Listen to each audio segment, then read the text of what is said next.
A very, very good morning to you. Welcome to the show. It is the sunrise with me, Sarah, and I'll be keeping you company all the way from 6 a.m. to 9 a.m. Now, like I said, I'm super, super excited to be here because I have a lot of fun content and a lot of interesting content coming your way as well. So make sure you stay tuned because we're going to be talking about so many different things that are very, very important in this day and age. And I'm so excited that I am the one having this conversation with you, but also that I'm the one that's making you think. Because obviously, when it comes to all these different topics that we'll be talking about today, there is some. Whatever we're talking, there is something that we really, really need to think about. Whether it's science, whether it's technology, whether it's health, whether it's entertainment, gossip, whatever it is, at the end of the day, some of these things really, really make us think a lot. And that is what we do right here on Relax Radio. We care about your perspective. We want to know about your perspective. And that's why it will be amazing if you could just text me on our you could just text me on 07852473473, and that way you can also be a part of this conversation. And the reason I'm talking about it, the reason I want to know your opinion is because Relax Radio is all about you. We really want to know what you're thinking, and we also want to know if there's anything else that you want us to talk about in addition to what we're currently talking about. So make sure you stay tuned and make sure you're a part of this conversation because it's definitely going to make you think, and it's definitely going to help you with everything that's currently going on in the world as well. So make sure you do that. Now, while you're also at it, make sure you follow us on our socials, which is basically Facebook, Instagram, Twitter, and TikTok. Now there's a lot of fun content on all our social media platforms, and that way you can actually also make sure that you're updated, that you're informed about everything that's happening right here in the United Kingdom, but also about everything that's happening all around the world. Because right here on Relax, we talk about everything from local affairs to international news to everything else that happens in the world. Okay, so make sure you stay tuned because it's definitely going to help you stay informed. Now, just another really quick reminder to actually make sure you download our apps, which is available on both the Google Play Store and the Apple App Store as well. And you can listen to us from your iOS device or even your Android device.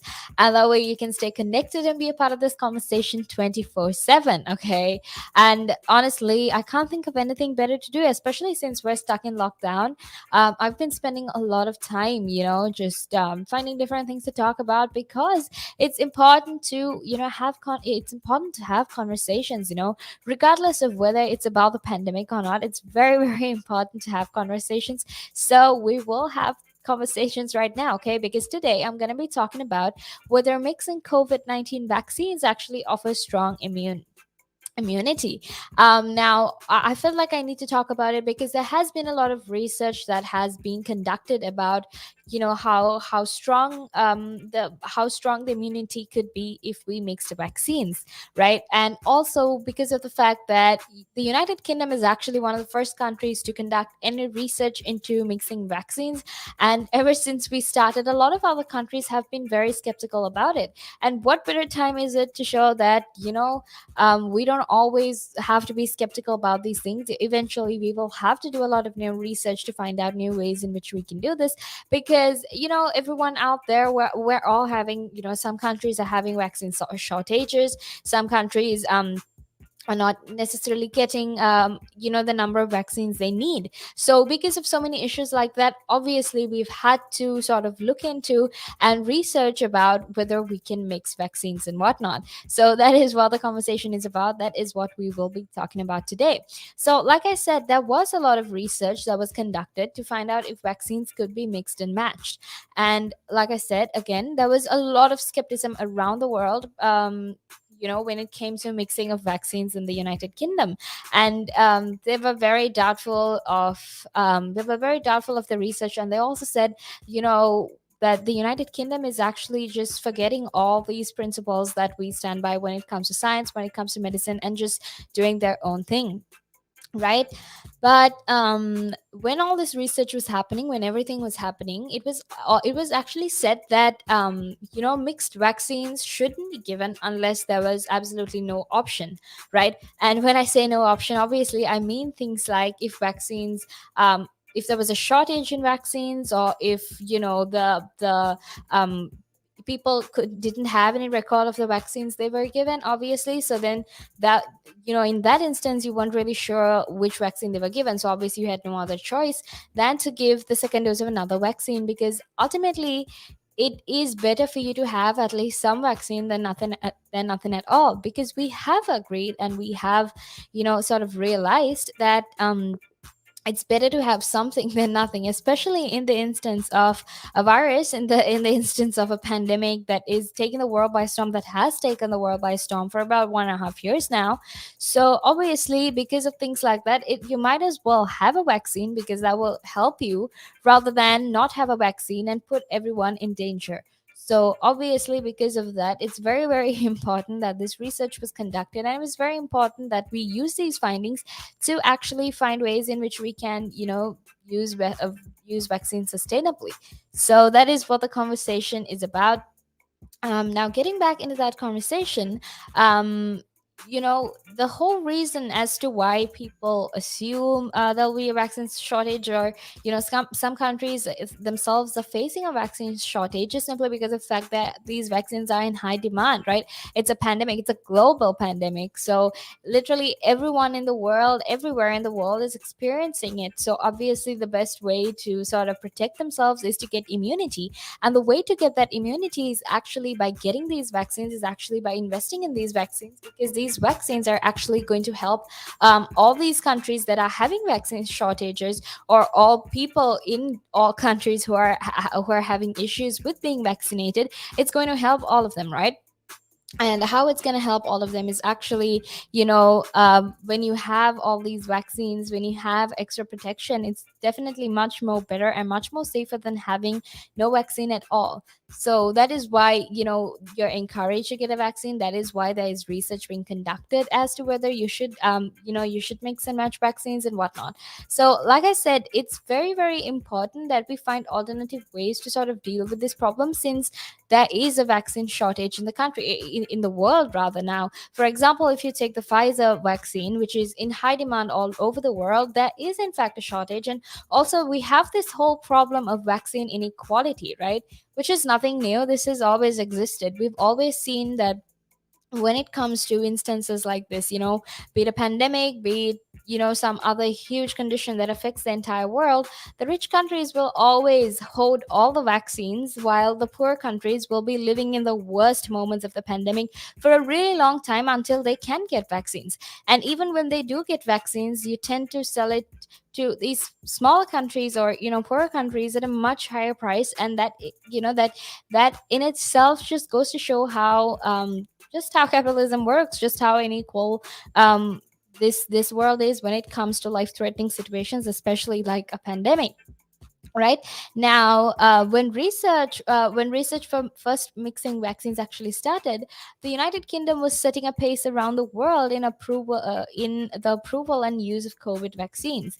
But while other countries sort of watched intently, not all were prepared to embrace what looks like public health pragmatism rather than strict adherence to evidence. So this is what I was talking about. All these other countries were very skeptical about our research. They were saying that we were going to abandon science, we were going to abandon all these claims, even rules and regulations that you have to follow when you are vaccinating people, when you're trying to mix and match vaccines as well. Now, Britain is actually the first country in the world to approve and use the Oxford AstraZeneca vaccine, just as it was the first with Pfizer's, right? So the COVID-19 vaccines that are currently approved for use in the United Kingdom are actually the Moderna vaccine, the Oxford AstraZeneca vaccine, the Pfizer vaccine, and the Janssen vaccine, which will actually be available later this year. So, like I said, people were very skeptic. It wasn't just people, it was countries as well. They were very skeptical to actually see how this could progress, right? But what needs to be understood is you can't be skeptical forever, right? Because we need to come up with solutions. And if the United Kingdom actually hesitated to approve those vaccines, approve the vaccines for use right here in the United Kingdom, then chances are we would still be trying to, the rest of the world would still be trying to, you know regulate the vaccine, approve the vaccine, and get it in use. And the truth is, if we hadn't actually done that, chances are the world will still be in a pandemic situation that is much, much worse. Look, the reason the pandemic has reduced a little bit, things are slowly starting rather to get back to normal, is simply because of the fact that we're all vaccinating people, not just in the United Kingdom, but also everywhere around the world, even though their vaccination drives might not necessarily be vaccinating the entire population. At least some part of the population is vaccinated in some countries, right? So obviously, it's very, very important that we sort of look into as to why we can mix and match vaccines, and whether it's actually something we can do, whether it's something reliable, whether it is in fact a good decision to make, especially because like I said, we're running out of vaccines, right? Now, according to new research, having different COVID vaccines for first and second shots actually produces a stronger immune response to the virus. So you know how people were very skeptic about it, and they were like, "Oh, it's not going to work. There's going to be like a lot of ill effects and whatnot." But according to new research, they've actually found out that having two different doses of two different types of vaccines will actually, in fact, help your immunity. It will actually just help you have a better added protection from the virus, and it will definitely help you be much, much more safer from the virus as well. Now, it will also help to improve the resilience of vaccine programs around the world, which is something very good, right? Which is something that we should all be grateful for. I mean, I feel like I can't say this enough, but I feel like we should all be really grateful for the fact that vaccines exist, like the reason we can get back to normal within a year and a half of this pandemic, or even the fact that things are getting back to normal after a year and a half of the pandemic, is just evidence enough to show that science is definitely going to help us. It's going to help save our lives. We can finally get things back to normal, because if this was back then and we weren't as evolved as we are right now, it will probably take years to get back to normal. And the fact of the matter is, because we live in this day and age where everything is so so different, it's so competitive, it's so capitalistic, so many different things like that. If things were actually going to take much, much longer to get back to normal, chances are you and I would probably have had much more health conditions in addition to the pandemic that is there around the world as well. Now, make sure you stay tuned, because I'm going to head into a little break, but as soon as I'm back, I will be here to talk to you about mixing and matching COVID vaccines. The valuations that you place on an asset are always behind you. It's always in hindsight. It's never in front of you. And that's one of the challenges, right? Because you're always valuing what happened yesterday, and what you need is what's going to happen tomorrow. What am I saving or investing for? Why am I doing it? When will I need the money? And how much money do I need? Yeah. So that's quite important, because when you're looking at your net worth, you got to start with saying, well, what do I want my net worth to be, so that there's a goal, and then work backwards. How do I get there? And if I can start with £50 or $50 a week, if I save that every week, and you can go online and use calculators online. I don't have to teach you the maths behind it, but you can say, okay, and if I get a 3% return and I put this away for how long will it take to reach my goal? And that's called just this basic cash flow projection calculations. And it's what we use in financial planning all the time. What we say to clients is, we say, okay, what is your goal? What is your objective? Where do you want to go to? And we discuss that in a lot of detail and over most of the meeting. And then the rest of it is saying, okay, in your exact circumstances, with your risk profile, with how you feel about investments and pensions and taxes and where you are and who you work with, and your education level or your lack of education, or how involved you want to be. There's a lot of variables that we take into account, and then we say, okay, here's a plan. You start like this, that's great. And then we review it all the time, and we say, okay, we need to increase it, we're on track, we're not, this is what is happening. Because remember, when you're dealing with assets, the valuations that you place on an asset are always behind you. It's always in hindsight. It's never in front of you. And that's one of the challenges, right? Because you're always valuing what happened yesterday, and what you need is what's going to happen tomorrow. So that's a struggle. Yeah. So there are strategies everywhere from £50 a week up to £100 million, and they're different. Right? They range differently from everyone, but and from country to country. To be fair, different countries have different tax laws, so different vehicles. But from your point of view, at the sort of normal end, I'm not going to call it the low end because I'm in that boat as well. It's as tax efficient as you can get it. That's where you start. You use all the tax efficiencies, and then you step up into different things.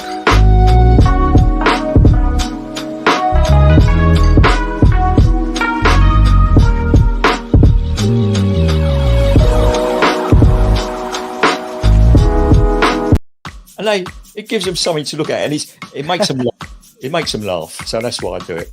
Oh, and it could be a really good pickup line as well. Ladies who ask, "Hey, excuse me, so why are you wearing something so colorful?" I mean, hey, you can always have something up on your sleeve. I mean, got me thinking. You want to stand out. Why do you want to stand out though so much, especially with these kind of shirts when you're riding? There must be a purpose behind it, right? Well, when you say a purpose, Nick, what I do, I wear the shirts, mainly one because they're nice and bright. So they make me visible, especially if I'm riding on the road. Okay. I mean, yeah, that's very important, right? Because you want cars, yeah. Very important. And also, like, people see me in, like, calves, and perhaps I shouldn't be saying this on air, I suppose, but in the bar afterwards. All right. And it gives them something to look at, and it makes them laugh. It makes them laugh. So that's why I do it. Oh, and it could be a really good pickup line as well. Ladies who ask, "Hey, excuse me, so why are you wearing something so colorful?" I mean, hey, you can always have something up on your sleeve. I mean, you look like a guy who would do. You know me too well. You know me too well, Nick.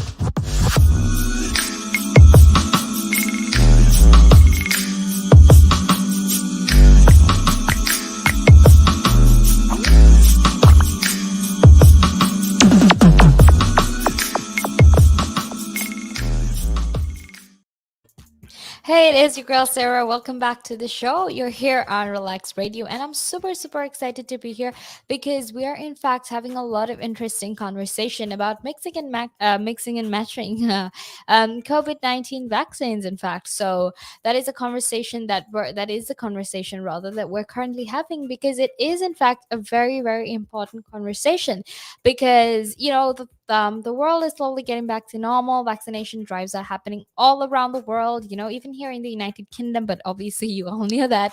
But the fact of the matter is, everything is finally getting back to normal. And that's why it's very, very important to discuss and sort of see the effects of mixing and matching COVID-19 vaccines, right? Especially because these are vaccines we're talking about. This is not mixing and matching your clothes or your food. You know how we sometimes tend to do things like that. But what's important is that we're mixing and matching COVID-19 vaccines. So obviously, I have to talk about all of the research, all of the scientific analysis that went into it to actually make sure that you are all informed about everything that is happening right here in the UK, especially this new research that has come to light. So obviously, like I said, I'm very, very excited to be here, and you're hanging with me, Sarah, right here on Relax Radio on the Sunrise. Now, this is the first hour of my show, and I'll be keeping you company all the way until 9 a.m. So I'm very, very excited to be here and have this conversation with you. So if you have any thoughts, any opinions that you would like to share with us, well, make sure you text me on 07852 473 473. And that way you can also be a part of this conversation because, like I said, right here on Relax Radio, your opinion matters to us. We want to know your opinion. We want to know everything that you're thinking of, all your perspectives, all these different thoughts that you have on what we're talking about. So make sure you text me on that number 078 because I want to know what you're thinking about. I want to know your perspective. Okay. And Also, while you're at it, make sure to follow us on our socials, which is Facebook, Instagram, Twitter, and TikTok. And you're going to find the most amazing, fun content out there. And also, it's going to help you stay informed because we do all sorts of things on our socials, okay? And it's a great way to keep you entertained while you're stuck in lockdown as well. And a great way to pass time, not like 6 months of this year has already flown by so fast, but it's a great way to pass time, especially since we're trying to pass time since we're spending it all our time at home anyway, right? So make sure you download or make sure you follow us on our socials, and also make sure that you download our app because that way you can also be a part of this conversation anytime you want. So make sure you download our app, which is available on both the Google Play Store and the Apple App Store, and you can listen to us from your Apple your iOS device or even your Android device. So definitely make sure you do that, and make sure you're a part of the show because we really value your we really value your opinion, we value your perspective, and we love sharing your perspective with everyone who's listening in as well. Now, getting back into this conversation, now scientists in Oxford actually looked at the impact of a mix and match approach to vaccinations, where people were given either the standard two shots of the Oxford AstraZeneca or the Pfizer BioNTech vaccine, or a combination of the two. So they looked at people who got either both doses of AstraZeneca or both doses of Pfizer, and also if and they looked at people who got a dose of AstraZeneca and a dose of Pfizer as well. So now the study actually found a lot of differences, very distinctive differences actually, in antibody levels against the virus depending on the shots given. Okay, so obviously that's a given because right now the Pfizer vaccine rather is the most effective vaccine that is helping that has the highest rate of immunity. So obviously when you're mixing and matching these vaccines, when you're doing any research into it, obviously there will be different results based on the different combination of vaccines given right now. Because of that, obviously the study found these very distinctive differences. Now, for example, or rather not really for example, but going into some of the research that they found, two doses of the Pfizer vaccine actually produced the highest level of antibodies. One shot of Oxford vaccine followed by a Pfizer booster was nearly as potent. So obviously the highest immunity was two doses of the Pfizer, but one dose of the Oxford vaccine and the second dose of the Pfizer vaccine rather was also nearly the same. It was almost the same, but obviously not the same, nearly the same. Now other combinations actually weren't that effective. Now, for example, those who had a Pfizer shot and that was followed by an Oxford booster had antibody levels nearly 7 times lower than those who had two shots of Pfizer.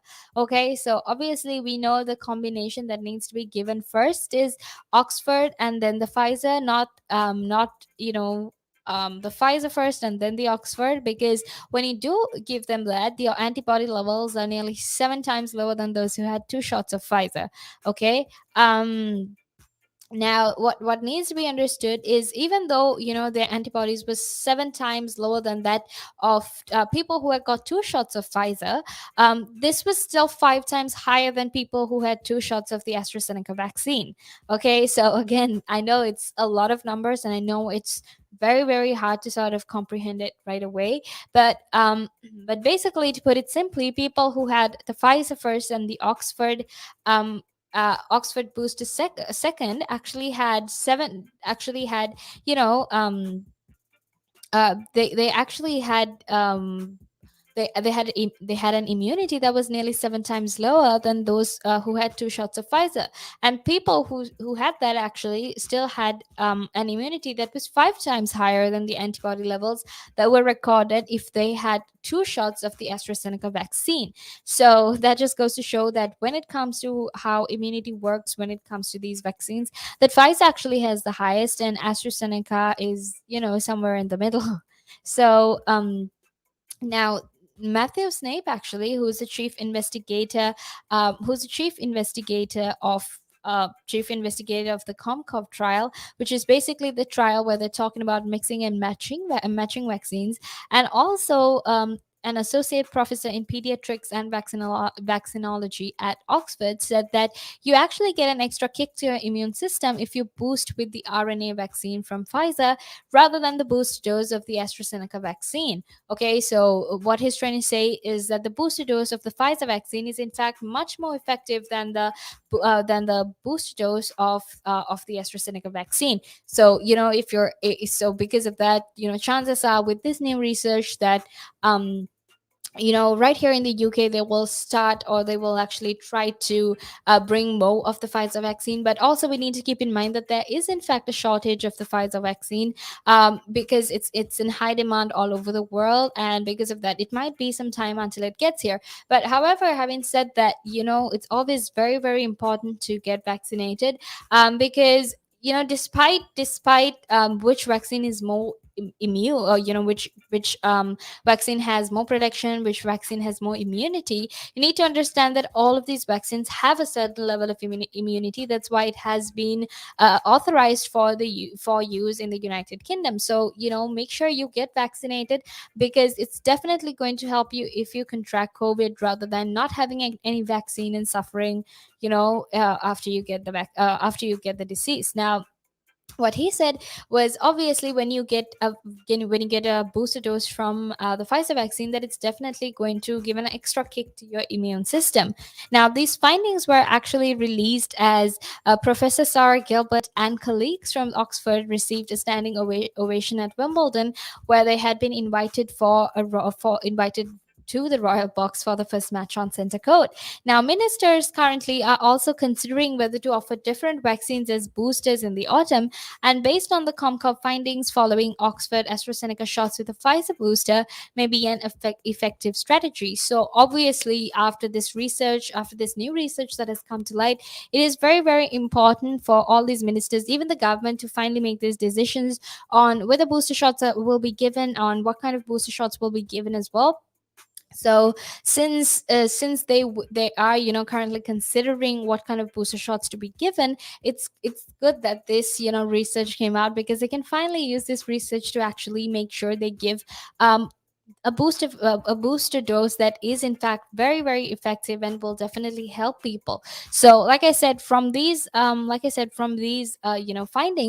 they found out that giving the Oxford or the AstraZeneca shot first and then giving a Pfizer booster is actually going to be even more how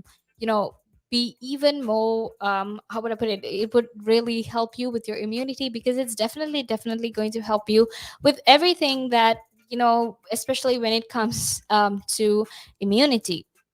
So it is important that even though you get these vaccines, even though you now have a higher immunity, it's very important that even when you're going out, you still take the necessary precautions. You still wear your mask, you still wear your you still socially distance, and you sanitize as much as possible, because we need to keep in mind, just because lockdown restrictions are going to be lifted soon, or just because everyone is going to be vaccinated, that doesn't mean that there is that the pandemic has completely stopped, right? It doesn't mean that COVID-19 doesn't exist anymore. In fact, it does exist. We just need to make sure we take the necessary precautions, make sure we take the necessary steps to make sure not just us, but also the people we love and care about are safe as well. Okay, so that's what we're talking about right here on Relax Radio. Now make sure you stay tuned, because I will in fact be back in a few more minutes to talk to you about everything related to mixing and matching COVID-19 vaccines. But right now, it's actually time to head into a small break. Again. But now, if you say to a child, if I went up to a child and said, "You've had one to forget," God, there'd be an inquest. Me.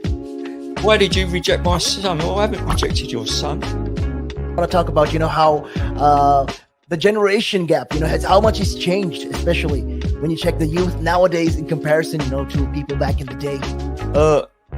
I'd say when I was younger, it was more disciplined. Not now. In comparison to now. Not at all. Not now. The way things are nowadays, the younger generation, you seem that they can't accept the word no, if that makes sense. They can't accept rejection. Essentially, is all you're trying to say.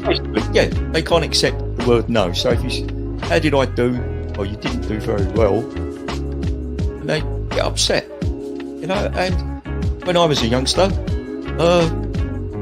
my father used to say to me, because I used to be sport mad when I was very young. Well, I still am sport mad, but like participating in different sports. And if I had a bad game, for example, I'd say to me, "You had one to forget." That's it. Your dad sounds like a smart guy. I mean, yeah, that's the real fact of the matter. Yeah. You know, he'd say to me, "You had one to forget. Get over it," and that was it. So I'd dust myself down and do it again. But now, if you say to a child, if I went up to a child and said, "You've had one to forget," God, there'd be an inquest. An inquest. For me, why did you reject my son? Oh, I haven't rejected your son. Or daughter. I've just told them that they need to buck their ideas up. That's the truth right there. I mean, if you think about it, if you check the generations, like right now in the US as well, I've seen a lot of these things as well. In the UK, you know, you get medals for participation. But what's the point? What are you trying to? Yeah, what's the point? Either you win or you lose. People are so afraid to put that whole notion of losing. You know, when it comes to right now, the generation gap is just crazy. You know how much. A lot has changed. Social media has taken control of our lives, and we don't even realize it anymore. We're crippled because of it. That's absolutely right, Nick. Because, as you said, you know, nowadays it seems that you get rewarded for failure. You know, for the life of me, Nick, I can't get my head around that. Perhaps I'm just getting old and morbid. I don't know. I just can't get my head around how you could be rewarded for failure.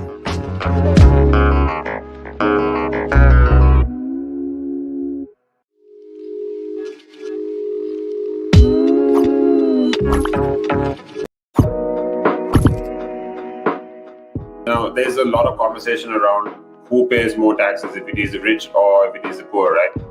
But when you are basically going out and during a day, you know, you go to a restaurant, you have to pay taxes there. If you buy a car, you have to pay taxes there. So why is it even a conversation that, you know, the rich pay less taxes or the poor pay more taxes? Why is it a conversation like that?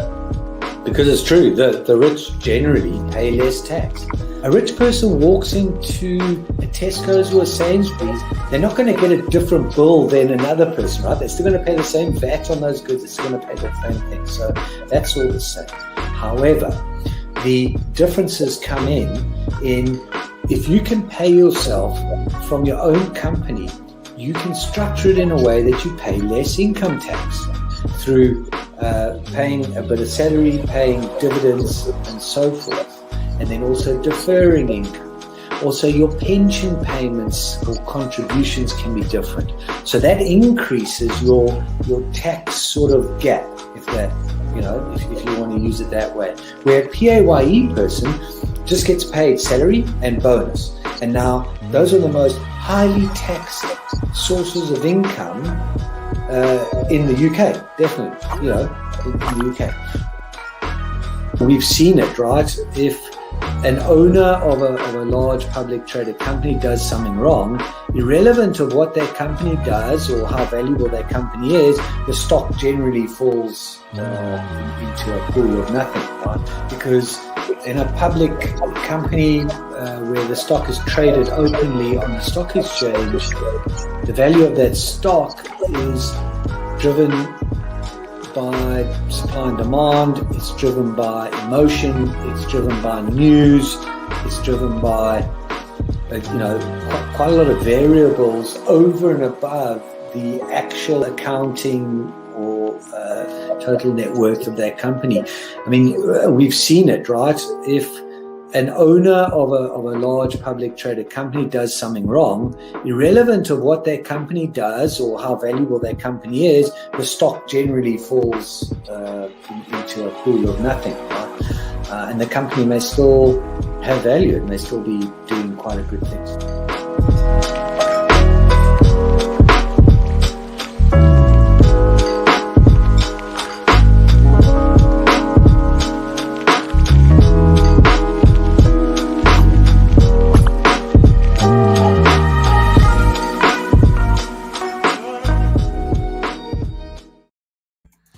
back to the show. It is your girl Sarah right here on Relax Radio. Now you're tuned into the Sunrise, where I talk about everything that happens right here in the United Kingdom. And like I said before, I'm super, super excited to be here, and I'm super excited to be a part of this conversation about vaccines and whether mixing and matching vaccines could actually work. So, like I said, I'm very, very excited to be a part of this conversation. And I'm so excited that you can be a part of this conversation too. So make sure you text me on 078 because that way you can always make sure that your opinion, your perspective is heard. Because right here on Relax Radio, we always care about what you think, okay? We want to know your thoughts, we want to know your opinions. If you have any questions, we want to know all of it because we prioritize you. So make sure you text me on 078 and you are a part of this conversation because I would absolutely love to hear everything that you want to tell me. So make sure you do that. Now, also, just a very quick and small reminder to actually go follow us on our socials, which is Facebook, Instagram, Twitter, and TikTok. And that way you can actually make sure you're a part of everything that is happening, that you're always informed and you know what we're doing right here on Relax Radio. So make sure you do that. And also, just want to quickly remind you again to download our app, which is available on both the Apple App Store and on the Google Play Store, and you can listen to us from your iOS device or your Android device any time of the day, any moment, okay? And I'm saying that because, we're all stuck in lockdown. Might as well, try to be a part of some conversation, try to find something new, especially because we just want this lockdown to end right now, right? So make sure you are part of this conversation because we would absolutely love to hear from you, and also absolutely love if you could be a part of this conversation too. Now let's get back into the discussion we were having. Now, earlier I was just giving you all statistics about mixing and matching COVID vaccines and how effective it was, and how much of immunity it actually increased, and whether it actually increased immunity. Now that's what we were talking about. But let's get back into that conversation because I in fact actually have a lot more to talk about, talk about in that conversation. Now, Professor Snape, also, I know every time I hear Professor Snape, I keep remembering Harry Potter, but it's not Professor Snape from Harry Potter. This is in fact Michael Snape, who is from the University of Oxford. So he said that based on what we're actually seeing, switching over to an RNA vaccine could actually have some benefits in terms of antibodies. Okay, that's what Professor Snape said, and we will get back, or rather, we will get into why he actually said that. Now, the COMCOV trial was actually designed to see whether mixing COVID vaccines in the event of supply shortage, for example, would actually provide as much protection against the disease as having two doses of the same vaccine. Now, that's initially why this trial started. This is why we had all of this research. We had scientists, professors looking into it because everyone, and it's very natural, assumed that there would be a supply shortage. And to be quite honest, we sort of do, right? Like I said earlier, Pfizer is in high demand all over the world, and because of that, there is in fact a supply shortage of Pfizer. Now, based on the findings in a Lancet preprint, the scientists believe that any combination of the Pfizer and Oxford vaccines provided a stronger immune response than two doses of the Oxford vaccine, meaning that if the UK or any other countries needed to mix vaccines, the protections would still be substantial. So what they found out was, that any combination of Pfizer and Oxford vaccines were actually way much stronger than just two doses of the AstraZeneca or the Oxford vaccine. Now, immune responses were actually measured in 463 people a month after they were given different combinations of the vaccine, which of the vaccines, which happened 4 weeks apart, right? So they were given these, and obviously after they were given, they were also sort of monitored to see the impacts of it. So further data from the study, which will be released next month, or we're expecting it to be released next month, will actually look at the immune responses when vaccines are given 12 weeks apart. Now, in the United Kingdom, most COVID vaccines are actually given 8 to 12 weeks apart, and this study actually went on to examine the T cell immunity. Now, while antibodies actually stick to the virus and stop it infecting cells, T cells find and destroy the infected cells. So this is how, like, this is what I said sometime back when I was talking about vaccines. This is what I said when these different types of vaccines work in different ways. So one way it works is they go and show what these vaccines actually go and show the antibodies in our body, what the infected cells are, and our antibodies actually stick to the virus and stop, or rather, the vaccine actually shows the virus to the body, and antibodies actually fight this virus and actually stop it from infecting cells. It's basically, think of it like an army.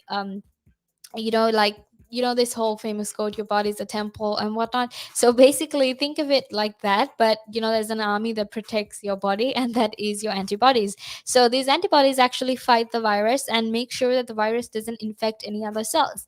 However, what happens however, what happens in other types of vaccines is that these T cells actually find and destroy the infected cells. They don't destroy the virus. Instead, they go and find and destroy those infected cells. So eventually, that way, the virus will also get destroyed, right? Now, in the study, which actually went on to examine the T cell immunity, it it basically researched the T cell immunity and how that works. Now, mixing the vaccines actually had a significant impact, with the strongest T cell activity seen in people who had the Oxford jab, followed by the Pfizer booster. Now, obviously, the strongest T cell activity was seen in people who had first gotten the Oxford jab, and then secondly, they had gotten the Pfizer booster.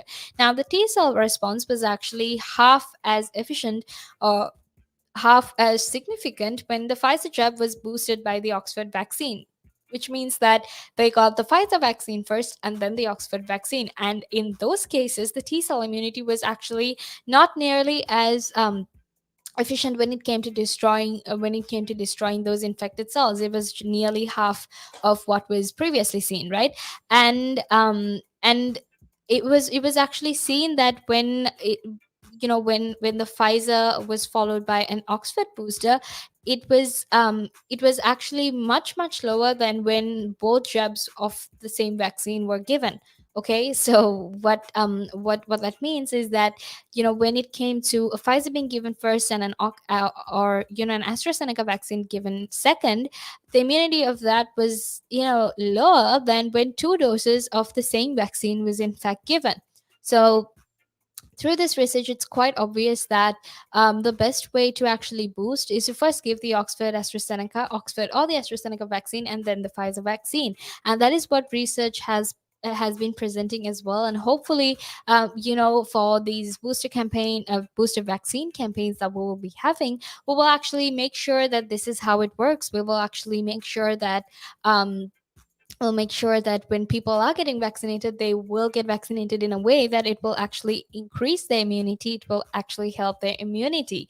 Now, I know the conversation is getting interesting, and I know that there is so much more that you want to find out, so much more that you have to find out as well. But I definitely want to hear your thoughts and opinions on everything that I'm talking about. I want to know what you think of what I'm talking about as well. So make sure you text me on 07852473473, because your opinion, like I said, is very, very important. Relax Radio is all about you. It's about what you think, what you want to know, and what your thoughts are. And just let me know so I can share it with everyone who's listening in as well.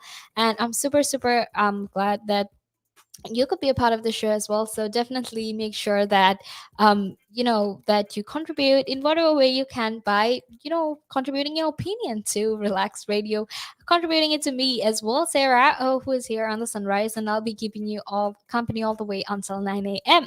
But actually, to get back into that conversation we were just having about which vaccines are more effective when it comes to these booster doses, how these booster doses work. And since mixing and matching vaccines right now is something doable, that we can actually make sure that we invest in something for the future. We obviously need to discuss which vaccines need to be given to people in what order, right? And that's why I said it's very important that you first give the people the Oxford or the AstraZeneca vaccine, and then follow it up with the Moderna, or not necessarily the Moderna, but then follow it up with the Pfizer vaccine.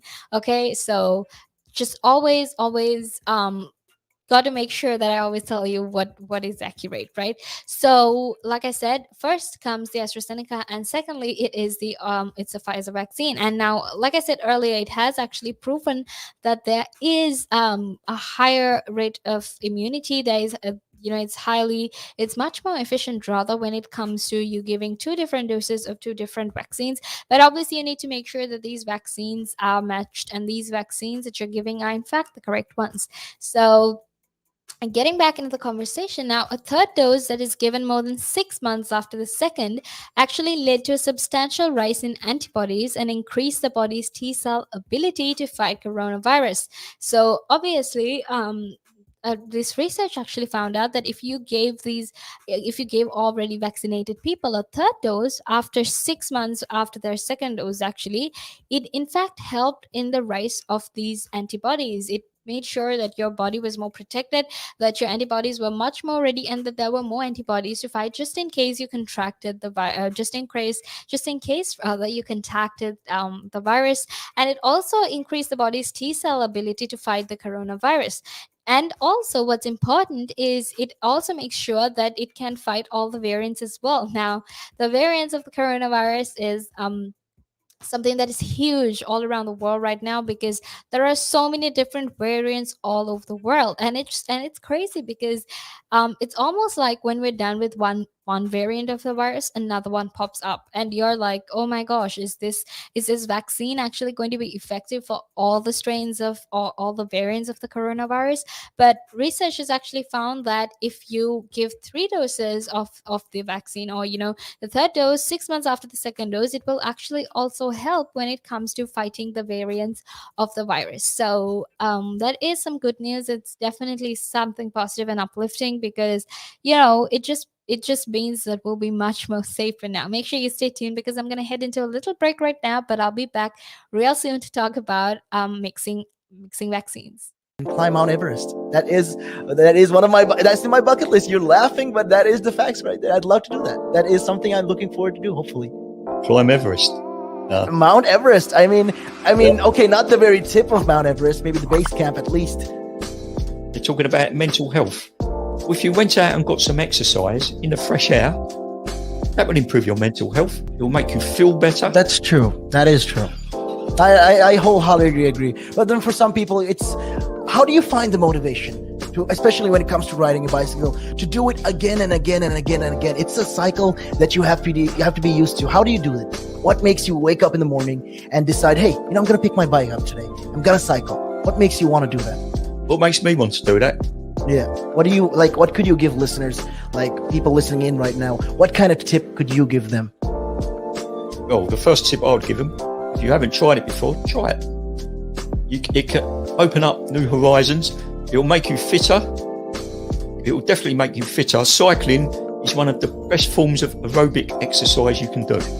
It sounds like, if you think about it, yeah, it sounds like great fun. Because what essentially you're trying to say is also at the same time, when if you look at it from this perspective, with regards to mental health, especially when you look at it with mental health, this is another way to fight it. I feel like you go outside, you meet more people, you interact with, socially, you will interact with more people, and you're keeping fit, you're making connections, you're breathing in the good and exhaling the bad. I feel like that's a great thing right there.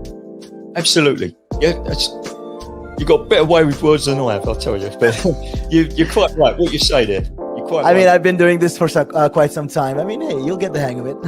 I've been doing it for about 10 minutes now, so yeah. That I can never really understand people staying in one room the whole day when you can have the world to see. I am a traveler. I travel. I love traveling. Traveling is just one of the things I do. And yeah, on top of my bucket list was, to one time, hopefully when I get there, go to Nepal and climb Mount Everest. That is one of that's in my bucket list. You're laughing, but that is the facts right there. I'd love to do that. That is something I'm looking forward to do, hopefully. Climb Everest. Mount Everest. Okay, not the very tip of Mount Everest, maybe the base camp at least. Base camp, yeah. At least. Would you be able to cycle there? Oh.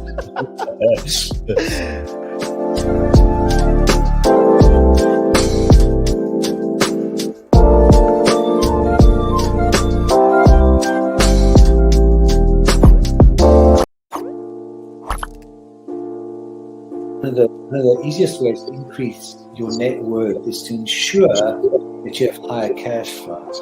And one of the easiest ways to do that is to not buy things on hire purchase, not buy things over months and months because you can't afford them now, but you want it. It's kind of that delayed gratification.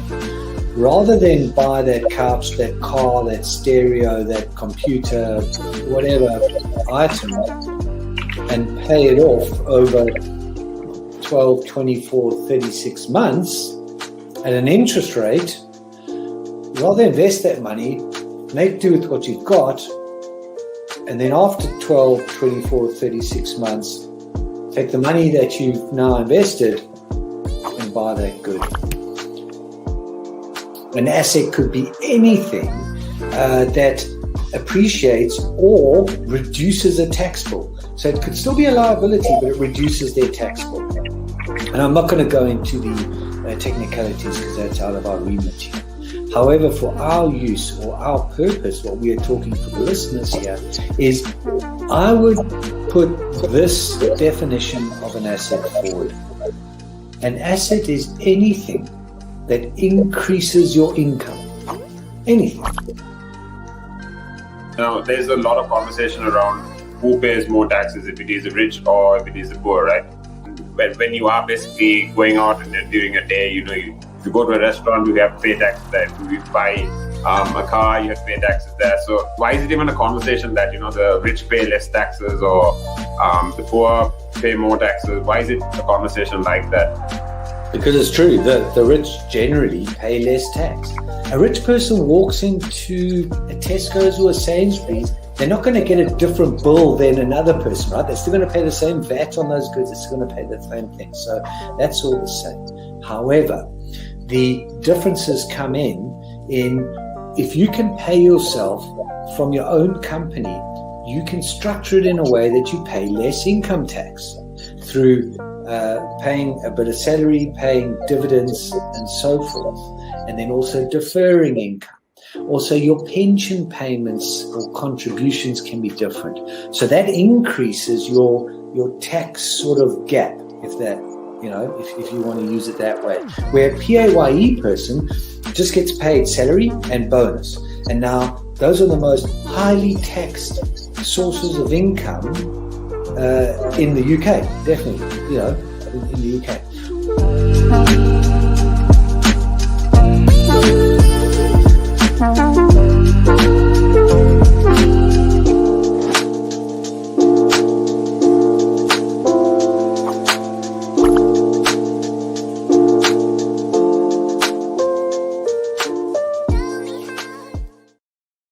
Welcome back to the show. You are with your girl Sarah right here on Relaks Radio. Now, like I said, I'm super, super excited to be here because we have a lot of things to talk about, especially a lot of things that are currently happening in the United Kingdom as well. And that's what we're talking about, mixing and matching COVID-19 vaccines, because it's very, very important that we have this conversation, that we ourselves are aware of everything that is happening, especially when it comes to vaccination. So that is why we're having this conversation. Now, if you're very interested in some of the content that we talk about, well, make sure to follow us on our socials, which is Facebook, Instagram, Twitter, and TikTok. And that way you can always stay up to date on what we're talking about, on the content we talk about, and even find out, fun things that you can do, and also tips that will help you in life, especially in the middle of a pandemic. Obviously, we all need different tips to help us with getting over this pandemic, getting through these tough times. So if you want some of those tips, some of those things you can do, make sure to go follow us on our socials as well. And make sure to download our app, which is available on both the Google Play Store and the Apple App Store. And that way you can always stay connected. You can always be a part of this conversation, no matter what time of the day it is. So make sure you do that. But right now, let's actually get into this conversation about mixing and matching vaccines. Now, Professor Sir Andrew Pollard, actually, who's the head of the Oxford Vaccine Group, said it was not yet known whether people would need a booster shot in autumn, but new data showed that the existing vaccine could actually be effective. So, this data also shows that a prolonged interval of up to 45 weeks between the first and the second dose can also be beneficial. Now, that means that it will, this gap, that is this interval rather that is there, the 45-week interval will actually result in significantly higher antibody responses after the second dose. Now, there are countries right now that are facing future waves of the disease at this moment with a largely unvaccinated population, and there is in fact a situation where getting the first dose into more people as soon as possible is in fact the most urgent priority. And certainly, before third doses are given, that was actually said by Sir Pollard, and he basically said, what's important right now is to, try to at least give the first dose of the vaccine to all the people in the world, right? Forget about the third dose. If we can actually make sure everyone in the world has at least the first dose, then we can make sure that people are protected, that people actually have a much higher immunity, especially in terms of the virus, you know uh, in terms of how it will affect them as well. Now, we should actually try to make sure, he also said that we should actually try to make sure all those vulnerable people out there, the old adults and those with health conditions, who are also not just in the United Kingdom but also all around the world, are in fact protected. Now, this also brings us to that point of vaccine inequality, which I mentioned earlier, and basically how there's a race right now to get vaccinated. Now, the truth is, it's not really a race. Now, if you critically analyze this, it's not really a race because the richer countries have already won, right? Because richer countries have actually, vaccinated the entirety of their population, almost vaccinated the entirety of their population.